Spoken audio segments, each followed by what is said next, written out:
வணக்கம். ஜவை இஜட் ஃப்ரம் ஜவாத் வட்டிப்புதூர். பவர் ரைட்டர் அப்படிங்கிற யூடியூப் சேனல் மூலமாக மீண்டும் சந்திப்பு ரொம்ப மற்ற மகிழ்ச்சி. அத்தோட எங்கள் சேனலை சப்ஸ்கிரைப் பண்ணுங்கள், பெல் பட்டன் அழுத்த மறந்துடாதீங்க. அத்தோட எல்லாத்துக்கும் ஷேர் பண்ணுங்கள். எங்கெங்கெல்லாம் பாஜக நிற்கின்றதோ அங்கெல்லாம் மக்கள் கேள்வி கேட்டுக் கொண்டிருக்கிறார்கள். ஆனால் பாஜகவிடம் பதில் இல்லை. குறிப்பாக அண்ணாமலை போன்றோர் இன்னைக்கு வரைக்கும் தப்பித்தலாக பேசிக் கொண்டிருக்கிறார்கள். கூட்டணிக்கே ஒரு தர்மமற்ற நிலையிலும் பேசிக் கொண்டிருக்கிறார்கள். அதாவது கோயம்புத்தூர்ல சின்ன வதம்பசேரி அப்படிங்கிற இடத்துல பிரச்சாரம் பண்றார் அண்ணாமலை. அப்ப கூட்டத்தில் இருந்த ஒரு பெண் கேட்கிறார், குடிநீர் இணைப்புக்கு இலவசம்னு சொன்னீங்க, 3000 ரூபாய்க்கு மேல கேட்கிறாங்க, மற்றபடி அரிசி பருப்புக்கு எதுக்கு ஜிஎஸ்டி போட்டீங்க, மற்றபடி நீட் தேர்வை ரத்து செய்யுங்க, அதனால குழந்தைகள் இறக்கின்றன அப்படின்னு சொல்லி போட்டு ஒரு பயங்கரமான ஒரு கேள்வி. அதே நேரத்தில் நதிநீர் இணைப்பு சம்பந்தமா நீங்க பேசுறீங்க, இது வரைக்கும் நதிநீர் இணைப்பு திட்டம் என்ன ஆனது? சரியான கேள்விதான் கேட்கிறாங்க மக்கள் ஒவ்வொரு இடத்துலையும். அதே மாதிரிதான் பல்லடத்துல பக்கத்துல ஒரு விசைத்தறி தொழிலாளி ஒருத்தர் கேட்டார். அதுக்கு இருக்கக்கூடிய பாஜக பிரமுகர்கள் அடிக்கிற அளவுக்கு போயிட்டாங்க. அதே மாதிரிதான் நம்ம ஒரு வாரத்துக்கு முன்னால் ஒரு ஐயம்பாளையம் திருப்பூர்ல சங்கீதா மேட்டர், அந்த பொண்ணையும் அடிச்சு அவன் துவம்சம் செய்து அநாகரீகமாக பேசி இந்த மாதிரி தான் பண்ணிட்டு இருக்காங்களோ ஒழிய அப்போ மக்கள் கேள்வி கேட்கவே என்ன பதில் இருக்கு அப்படிங்கிறது மிகப்பெரிய ஒரு கேள்வியா இன்னைக்கு போயிட்டு இருக்கு பாஜகவிடம். அதே போல கோயம்புத்தூர்ல முந்தான பேசிட்டு இருக்கிறப்ப கேட்டிருக்காங்க. கேட்டதுக்கு அவர்கிட்ட எந்த ஒரு பதிலுமே இல்லை. உடனே டப்பு டப்புன்னு வார்த்தைகள் அலங்காரம், நீட் தேர்வை நாங்கள் கடைசி வரைக்கும் ரத்து செய்யவே மாட்டோம் அப்படிங்கிற மாதிரி. மற்றபடி 70 ஆண்டும் எங்க போயிருந்தீங்க அப்படின்னு கேட்கிறாரு அந்த ஒரு பெண்கிட்ட. கோயம்புத்தூர்ல அந்த சின்ன வதம்பசேரி பகுதியில பிரச்சாரம் பண்ணிட்டு சந்திக்கிறாங்க.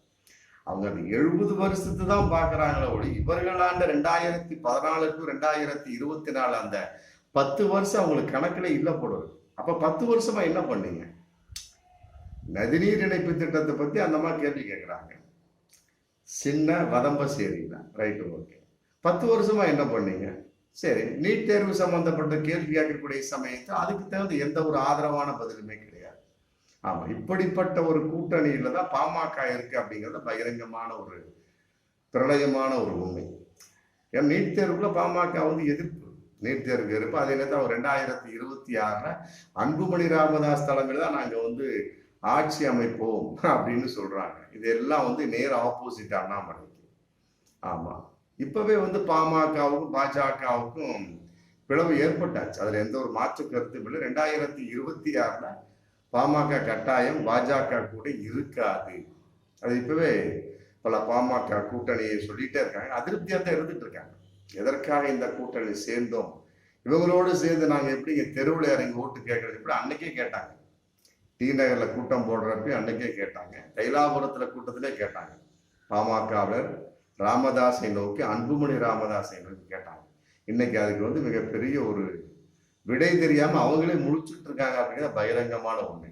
ஆமா, அவங்களுடைய ஒரு அஜெண்டாங்கிற ஒரு விஷயம் இல்லாமல் எப்படித்தான் இருந்தாலும் சரி, அவர்கள் தன்னுடைய நிலைப்பாட்டு இருக்கக்கூடிய சமயத்தில் பாமக ஏன் தன்னுடைய நிலைப்பாட்டை மாற்றி கொண்டது அப்படிங்கிற ஒரு மிகப்பெரிய ஒரு கேள்வி இருக்கு. நீ மாத்திட்டாங்க, தன்னுடைய நிலைப்பாட்டை மாத்திட்டாங்க, இன்னைக்கு மாட்டிக்கிட்டாங்க பாஜகவிடம் அப்படிங்கிற பகிரங்கமான ஒன்று. இப்படி இருக்கக்கூடிய சமயத்துல எப்படி பாமகவினுடைய ஒரு விஷயம் பாஜகவின் கூட்டணி தொடரும் என்பது மிகப்பெரிய ஒரு கேள்விக்குறி. ஆமா, கட்டாயமாக 2024 இந்த தேர்தலை விடுங்க, 2024 2026 பாமக பாஜக கூட்டணி இருக்குமா அப்படிங்கிற மிகப்பெரிய ஒரு சந்தேகம். இதையெல்லாம் ஒரு இன்னொரு விஷயம்,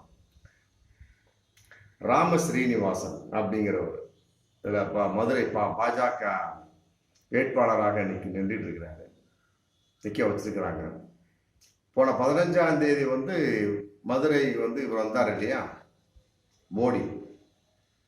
அப்போ சந்திச்சு மற்றபடி வருகைக்கு சம்பந்தப்பட்ட வகையில் ஒரு சால்வையை போத்தி போட்டோலாம் எடுத்து அவர் போன பின்னாடி அதை இன்ஸ்டாகிராம்லையும் மற்றபடி எக்ஸ் தளத்துலையும் பதிவிடுறாங்க. யாரு? ராம ஸ்ரீனிவாசன், மதுரை பாஜக வேட்பாளர். ஆமா, பதிவிடுறது ஓகே, வெல்கம் மோடி, மற்றபடி வந்து தேங்க்யூ மோடி, அப்புறம் சக்சஸ் டு மோடி, என்ன வேணா போடலாம். அதை விட்டு போட்டு கோ பேக் டு மோடின்னு போட்டு விட்டான். என்ன மூடோ தெரியல. பாஜக வேட்பாளர், மதுரை வேட்பாளர், அவரே வந்து மோடியவே கோ பேக் டு மோடின்னு போட்டு விட்டுருக்காரு பாருங்க. இதை பார்த்தவங்க வந்து ரொம்ப அதிர்ச்சி. ஐயோ என்னப்பா நீ பாஜக வேட்பாளர் நீயே வந்து ஒரு மோடியை பார்த்து கோ பேக் டு மோடின்னு போட்டா அப்புறம் மற்றவன் என்ன சொல்ல போறான்?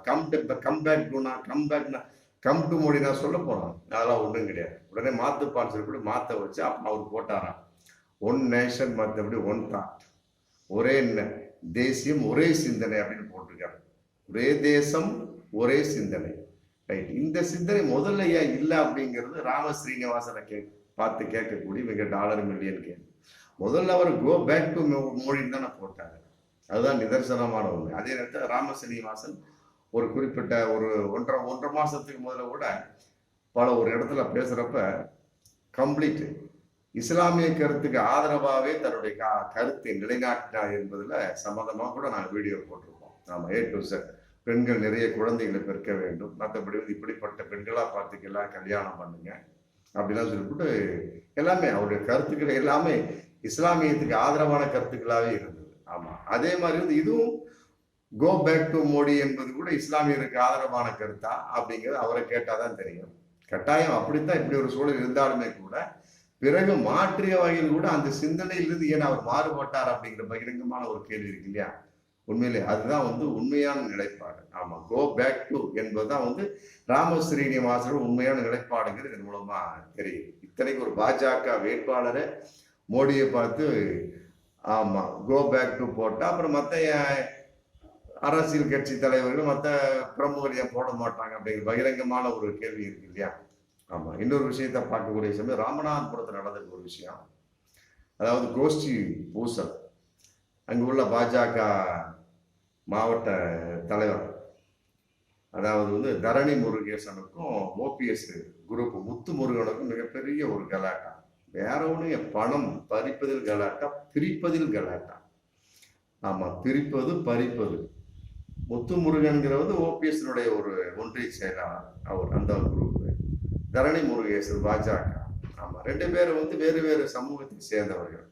முத்து முருகன் வந்து அவரு ஒரு கான்செப்ட், மற்றபடி ஓபிஎஸ்னுடைய மறவர் சமூகம், மற்ற தரணி முருகன் வந்து அகமுடையார் சமூகம். ரெண்டு பேருமே வந்து எவ்வாறு இணைந்து செயல்பட முடியும் அப்படிங்கிற ஒரு மிகப்பெரிய ஒரு கேள்வி இன்னைக்கு ராமநாதபுரத்துல போயிட்டு இருக்கு. ஆல்ரெடி ரெண்டு சமூகத்துக்குமே இன்னைக்கு பிரச்சனையாக இருந்து, நான் முந்தி நீ முந்தி, நீ யார் நான் யார், நான் பெரியவர் நீ பெரியவர். இந்த சமயத்தில் இந்த ரெண்டு பேர் எவ்வாறு இணைந்து ராமநாதபுரத்துல வந்து பாஜகவுக்கு ஆறுதலாகவும் ஓபிஎஸ்க்கு ஆதரவாகவும் செயல்பட முடியும் அப்படிங்கிற கேள்வி இன்னைக்கு வந்தாச்சு. அதன் அடிப்படையில பணத்தை பிரிக்கும் வகையில அதான முக்கியம். ரெண்டு பேரும் ஓபிஎஸ் கொடுத்துருப்பாரு போல இருக்கு.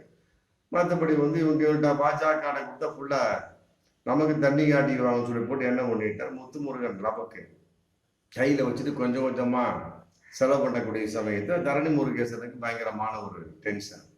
ரெண்டு பேரும் அடித்து ஆமா தனக்குத்தானே தள்ளுமுள்ளல் பண்ணி உருண்டார்கள், கட்டி பிடித்து உருண்டார்கள் அப்படிங்கிற ஒரு தகவல் இன்னைக்கு போயிட்டு இருக்க சமயத்தில் அப்புறம் மிகப்பெரிய ஒரு அந்த சமூக பிரச்சனை வரும் இல்லையா? உடனே டக்குன்னு வரக்கூடியது தேர்தல் கான்செப்ட்ல அப்புறம் ஒற்றுமை. இப்பவே இப்படி இருக்க சமயத்தை எவ்வாறு ஜெயிக்க போகிறார்கள் கேள்வி வந்தாச்சு. ராமநாதபுரத்தில் ஓபிஎஸ்னுடைய தோல்வி கட்டாயம் அப்படிங்கிற பகிரங்கமான உண்மை வந்தாச்சு. பாஜக கட்டாயம் ஜெயிக்க, ஏன்னா அங்க சமூக பிரச்சனை உருவாயிருச்சு. அகமுடையார் சமூகத்து மறவர் சமூகத்து பிரச்சனை உருவாயிருச்சு.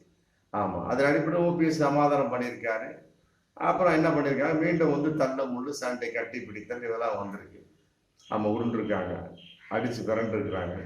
அப்புறம் அதே மீறி சமாதானம் பண்ணி அங்க இருக்கக்கூடிய இன்னொரு பொறுப்பாளர் வந்து அதை உட்காந்து பேசி முடிச்சு ஆளுக்கு பணத்தை பிரிச்சு கொடுத்தாராம்.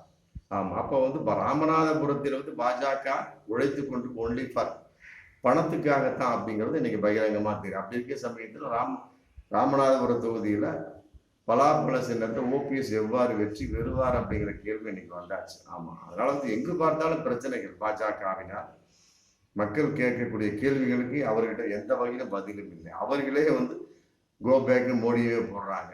ஆமா, அப்படிங்கிறப்ப இந்தியா மக்கள் எடுத்து அவங்களும் கோ பேக் தான் சொல்ல போறாங்க. பார்ப்போம் மீண்டும் அடுத்த வீடியோ. நன்றி.